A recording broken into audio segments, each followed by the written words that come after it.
you ready to bring your real estate game to the next level? My name is James Prendamano. I'm the CEO and founder of Prereal, and over the past 25 years, I've closed over $1 billion in transactional real estate. Each week, I'm meeting with outstanding investors, high-performing individuals, and visionaries operating in the real estate space. These are the people that are actually out there in the real estate game right now getting it done. This podcast aims at bringing anyone's game to the next level. This is the Prereal Podcast. Welcome to the Prereal Podcast. We're joined today, folks, by Jeffrey Donis. He's the managing partner at Donis Investment Group. We were just chatting offline about the market and what we're seeing out there and some of the opportunities and challenges. Jeffrey, thank you so much for taking the time and joining us today. Of course. I appreciate you having me on, James. It's a pleasure. I think we connected on Instagram. Is that right? Yes, sir. Yeah, I appreciate you reaching out, man. It's a pleasure to be here. Really excited to see how I can add value to your audience.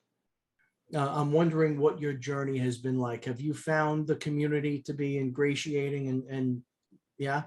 Yeah, no, I've been a part of, thankfully, and I've been fortunate to have been a part of multiple different mastermind groups at various different, niches and kind of parts of my journey.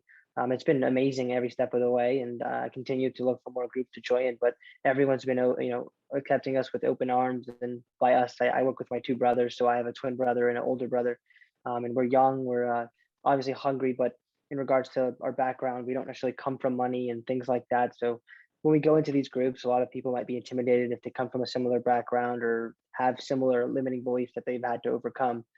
It can be kind of difficult to jump into this space knowing where you come from. But for us, it's really been a lot easier to do that when there's so many people looking to help. And as a young person, it seems like all the other people are looking to pour into us. So it's been nothing but blessings. Clearly, you're young, you're energetic. I love it. Was it family? Was it the older brother that led you down the path of real estate? Where did the passion come from initially? Yeah, so I love that question. So like the passion itself, that's a different, I can give you a different answer for that than how we got into it. So if you don't mind, I'll give you the first part. In regards to how we got into it, my older brother was the first one to come across wholesaling, and he found it on YouTube. He was just watching The Breakfast Club one day while he was in his college dorm room. Have you heard of the show? Sure. Yeah, and a guy named Mark Whitten was on talking about wholesaling. And Mark is he's an African American guy, comes from a low income background. And that attracted and kind of was something that my brother can relate to. We're Hispanic. We come from a low income background, single mother. So we were like, okay, well, this individual on this TV is making a lot of money. And he was pointing at the screen saying, if you're out there and, you come from nothing and you want to make a lot of money or be successful and build a life by design, this is a business that you can do because I can do it. So my brother started looking into it. He told us about it. And the first book my brother read was Rich Dad Poor Dad. He kept telling us, you have to read this book. I didn't read it until I went to Guatemala for the first time with my whole family. That's where my mom is from, as I mentioned. And when I got there, I realized the humble beginnings that my mom comes from. And I used to think she was exaggerating because she'd always give us these crazy stories about her having to walk for water and her having to take care of all her siblings and having to heat up water if she wanted to take a shower because there's no hot water. And then I went there and I had to do all those things. And I was like, wow, okay, she wasn't lying. And this is actually legit. And I was taking everything I had here for granted. Even though she was telling me that, it's hard to actually understand what she's saying until you're in her shoes, right? So came back. And after that point, we were like, no more paralysis analysis. We're going to take action. So we all got into it at the same time. But my brother learned about it first. Now, in regards to the passion, I grew up playing soccer. I've always been competitive. And I used to play at a pretty high level. So I'm the kind of person that, like you said, we both already, I'm assuming you have the same exact trait where you just have a lot of energy. I love to win. I like to see progress every single day. That's why I'm an entrepreneur. I love the idea of winning and then just trying to go towards my absolute best potential every single day. That's really what drives me. I don't know what it is, and it's hard to put a word on it, but I have whys. Like my goal is to retire my mother. That's the first thing. So that really does drive me. But if I were to say truly where my passion comes from, there's just something inside that it's like a burning desire to be great in all aspects of life. That and a factor and an external reflection of that is through my business. So let's talk about the portfolio. The goal, I believe, is 1,000 units by 21. Is that correct? Well, that's interesting that you bring that up because I don't know exactly when. Yeah, did you hear about my goal? Because it kind of reminded me. We hit 1,000 last month in as a co-sponsor. Oh, So hey, I congrats, appreciate that. It's kind baby. of funny. Thank you. Good It's pretty stuff. funny that you say that because I must have put that somewhere. You see, I We write things down all the time, and we do our homework before we get here. So yeah, I'm glad that that Also, happened for you, man. Awesome. thank you. I turned 21 in September, so I definitely appreciate that. In regards to the portfolio, we're co-sponsors on those deals. So it's been 4 deals in the southeast that we closed on alongside our partners. It's been a little over 1,000, and we're under contract on our fifth deal that we sourced ourselves. These are all multifamily deals, 100 plus units. We target BC class properties. Personally, we'll source deals out of Atlanta and North Carolina, and on the co-sponsorship side, we've co-sponsored deals in Atlanta, Jacksonville, Florida, and Waco, Texas. So it's been awesome. I credit it to first and foremost God, but also we have some awesome team members that we've leveraged their experience, and they've given us the opportunity to partner with them. So definitely a lot of mentors that have helped us get to this point. So is it the goal for your group, your brothers, to become the lead sponsor on deals? Is that where you're headed, or are you very comfortable in the more passive side of it? Great question. So on this deal we have under contract, which I'm not going to say any other information on it, but we do. You're learning quick, baby. Yeah. No. But just to kind of get to be transparent, but transparent where it's like not crossing any lines, right? Yeah. We definitely are running lead on this one. We found it ourselves. We're obviously bringing on partners to help us with key roles like asset management, and we're going to partner on the asset management. We're going to do the asset management ourselves, but we understand that it's awesome. And the amazing thing about this space is you can leverage other people for everything. So we're having a partner that has more experience than us that's going to help us with the asset management. We also have a partner that's going to be a KP. So certain rules like that maybe we couldn't do by ourselves, we're leveraging other people to do that in exchange for equity in the deal and all that. So they're definitely getting value out of it, and so are we. How did you land where you landed, essentially?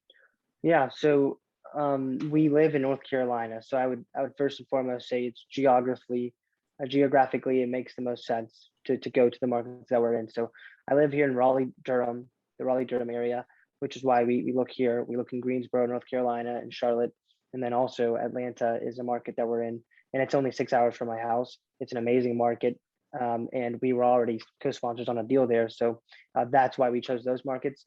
Also, at the end of the day, it's where you're getting deal flow, right? So my brother was just getting deal flow out of Atlanta, and North Carolina is where we want to be because we love North Carolina. One, it's an amazing market. Two, we live here. We grew up here too. Like my brother went to school at UNCG, which is like 45 minutes from where we live. My twin brother went to Chapel Hill. So we grew up all around this area. We know the market very well since we grew up here. I grew up playing soccer in North Carolina, so I travel all these places growing up, and now I get to look for apartments there, which is pretty cool. That's why I love the market of exactly where we are, but that's how we landed on those. As the cycle changes, do you think that Yeah. those secondary markets are going to continue to see growth? I do. I think it depends on where you're asking. So I can only speak on the markets that I am involved in. So Atlanta and then North Carolina, we honestly look in mainly primary markets like Charlotte, Raleigh, Durham, and then Atlanta. And I guess it's all subjective in regards to primary, but in my opinion, those are primary. And those are we're still continuing to see increase in population. I don't see why people would stop. Look at the in population growth in regards to Atlanta specifically.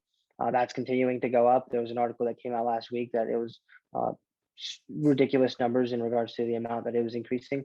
I don't remember the exact number. I want to say around 18%, but those are numbers that I still expect to continue seeing.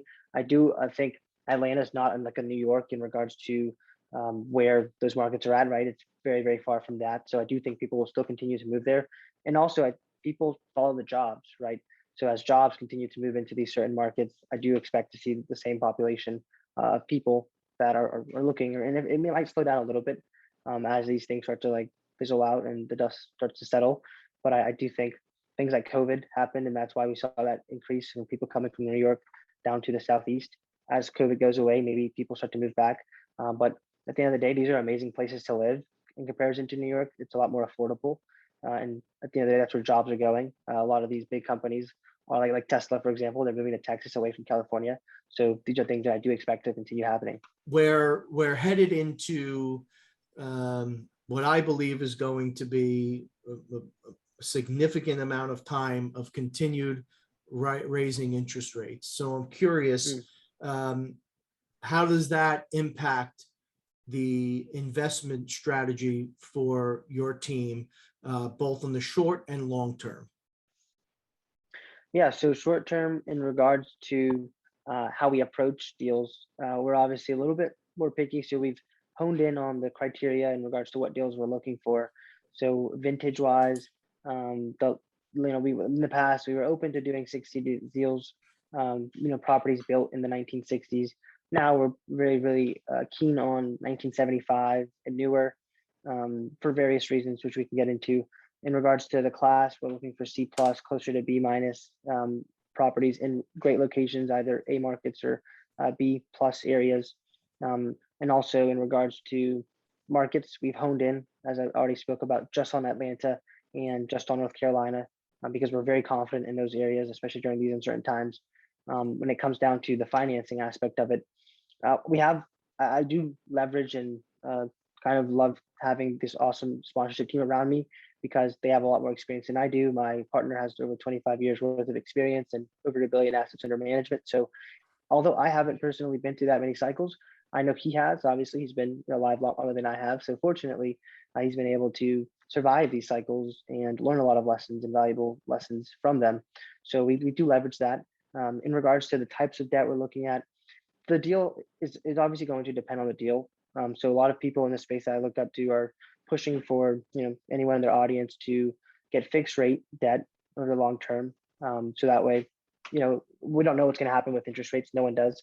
But in regards to the Fed and the predictions of them continuing to rise rate or increase interest rates, if you have fixed rate debt, obviously that will protect you from that. Now, my only concern with that is if you if you're locked into a high interest rate today, and let's say you're planning on being into that debt for 10 years, or let's say 6 years, whatever your business plan is, now you have no chance of it coming back down. Let's say it's 6% right now, and year 10, let's say year 2, in 2 years that Fed drops rates back down to 3% or 4%, you're kind of out of luck, right? Like you can't go back down if you're fixed. So that's the only thing, and prepayment penalties are obviously very expensive to sell any earlier. So for us, we're not necessarily opposed to doing bridge debt or fixed rates in long-term debt. It just depends on the deal. Certain deals like value add plays, it has to meet a certain DC debt service coverage ratio for that to even be considered for long-term permanent agency debt. So if the deal just doesn't make sense in regards to going with the fixed rate debt, then we're not necessarily opposed to doing bridge debt, as long as we're confident in the market and we are buying the property at a low enough price where we can calculate rate caps and all that. And obviously, we do want the three-year bridge loan with a +1 option to extend in the case that we're not able to get that refinance year 3. Let's say that's your business plan for that. Then we have the option to extend if need be. Now, obviously, the property has to be performing to be able to qualify for that extension, but that's the goal, right, for the property to perform. I love it. It sounds like you've got a hell of a vision and a hell of a goal here. And I have no doubt that you're going to hit your marks, man. I love the energy. You have an interesting book. It's a free ebook on the site. How to Not Go Bankrupt, 5 mistakes that new investors make. Could you spend a couple of minutes on that for the audience and tell them where they can find it? Yeah, for sure. So my brother was the one that made it. So credit to all of his hard work putting that together for you all. But it's pretty much just a list of mistakes that a lot of passive investors make. Now, when you're looking at an investment opportunity, a lot of times some of these sponsors may not be doing a great job of just educating you on all the risks. And maybe you're new to it, right? So you don't understand all the questions you should ask, or there's certain things that pitfalls you'd like to avoid. Then this would be a great resource for you. You can go to www.donisinvestmentgroup.com/playbook, and you spell my last name DONIS. So it's Donis Playbook. Sorry, donisinvestmentgroup.com/playbook. Jeff, what does success look like for you? Is there an ultimate finish line? What does that look like?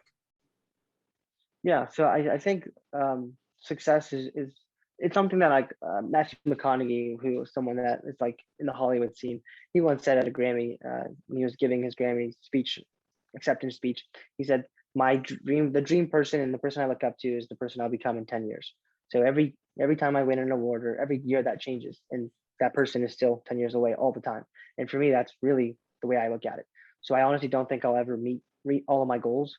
And as we spoke before, my initial goal before 21 was 1,000 units, and I knew this was going to happen. Like I had manifested this just in regards to like me writing it down every single day. I was like, I have a feeling like this is going to happen a lot sooner. I had no idea how that was going to happen, by the way. Like when you write these goals down, it's just you write it down because you think it's crazy. That's what people like Grant Cardone tell you to do. Write it down. As crazy as it is, and it happens so much faster. I'm like, okay, what's the next crazy thing that I can write down, right? Because it seems to work. So, and for me, it's always going to be further and further. But right now, the first step is to retire my mom. We want to do that the right way with passive income, not active income. Active income is money that you make for putting your time in, but we want to take that money that we make for putting the time in and then invest that into our own investments and other investments that will produce passive income. So that way, it's something that's it's I guess scalable, and we do it correctly where we're not necessarily just burning the money, and it's something that can only roll and can last forever. So we want to do that first. Jeff, I wish you all the best in the world. Where's the best place for people to learn more about you and to contact you? Yeah, so feel free to visit our website at www.donisinvestmentgroup.com. Check out our podcast, The Real Estate Monopoly, on all podcast aggregators. You can find me on LinkedIn and Instagram at Jeffrey Donis. And then on our brothers account, it's Donis Brothers on LinkedIn. I'm sorry, TikTok, YouTube, Facebook, Twitter, and then Instagram as well. Again, nothing but the best. Congratulations on the success. Congratulations on hitting your goal. Jeffrey Donis, everybody, check them out. The Donis Investment Group. As always, all the links are below. And everybody, please stay safe.